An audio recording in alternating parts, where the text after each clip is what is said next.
film is going to be good. It tests how keen we are at spotting an obvious trick or locating a beneficial product. How cool is it to get hyped up for the Dark Knight trailer and have it fulfill your expectations? Or twiddle your fingers at how little they show of the Return of the King trailer because you know they're keeping all the awesomeness a secret? It's also fun to look at something like Gem and laugh at how obviously off they are at capturing the original source material. Sometimes good movies and bad movies are pretty easy to spot.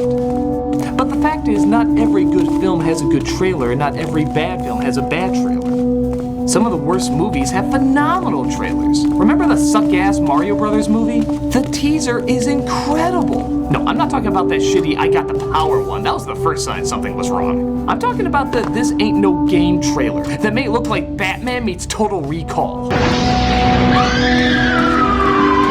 going in.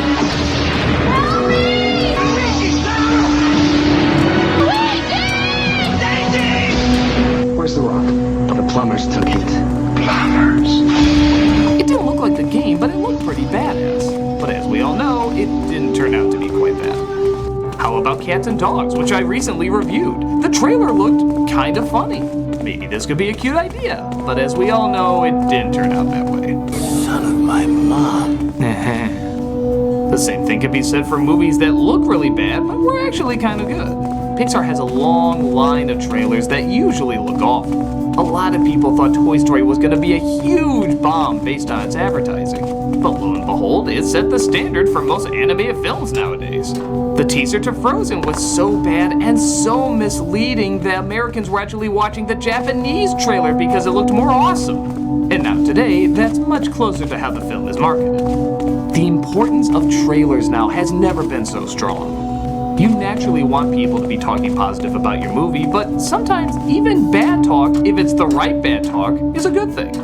Every time a new Transformer trailer is released, everybody rolls their eyes and complains about it. But it also racks up the views, causing more people to talk about it, encouraging more people to check it out. The new Ghostbusters, for example, is probably going to be a hit because, well, as much as some of you don't want to see it, you're just so damn angry you have to see it to see how it compares to the original. What do the changes they make say about how they're treating something you love? Are you open to the change, or do you feel they should leave good enough alone? But then some bad talk, not surprisingly, can hurt a film too. The backlash on the choices of the last Ninja Turtles movie were so great that they actually changed the casting of some of the characters around.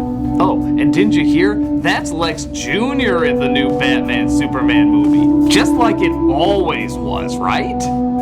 Even the new Star Trek trailer got star and writer Simon Pegg to come out publicly and say, "This isn't the movie I wrote." The ads featured a more rock band action stunt flick than Star Trek of Ideas, but Pegg assures everyone that that was marketing's choice. He guarantees them the film is much different.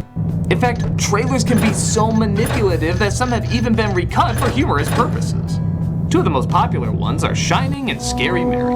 Two movies seemingly switching tones, as Shining is recut as a feel-good romance about embracing life, and Mary Poppins is recut as a supernatural horror film. The great thing about both of them is, technically, neither one lies.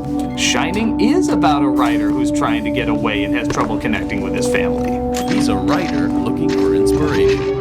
Lots of ideas. No good ones. Mary Poppins is about a strict nanny with shocking superpowers.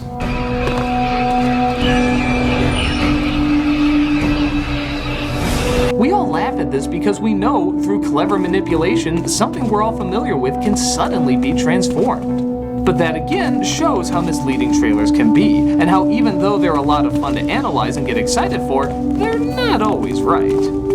Keep in mind, half the time when these trailers are released, the movies aren't even done yet, and they're just given random scenes that they're supposed to turn into something incredible. If you ever see a scene in a trailer that seemed out of place, it's usually because it's one of the only scenes available, and they weren't given much time to figure out how to make it look cool. I find a good way to figure out whether a film is going to be good is look at the scenes in context of how it would fit the film. People were shocked at how bad Batman and Robin was when it came out, but if you look at the trailer and think of it in context of how these lines and visuals would fit the film, the warning signs were all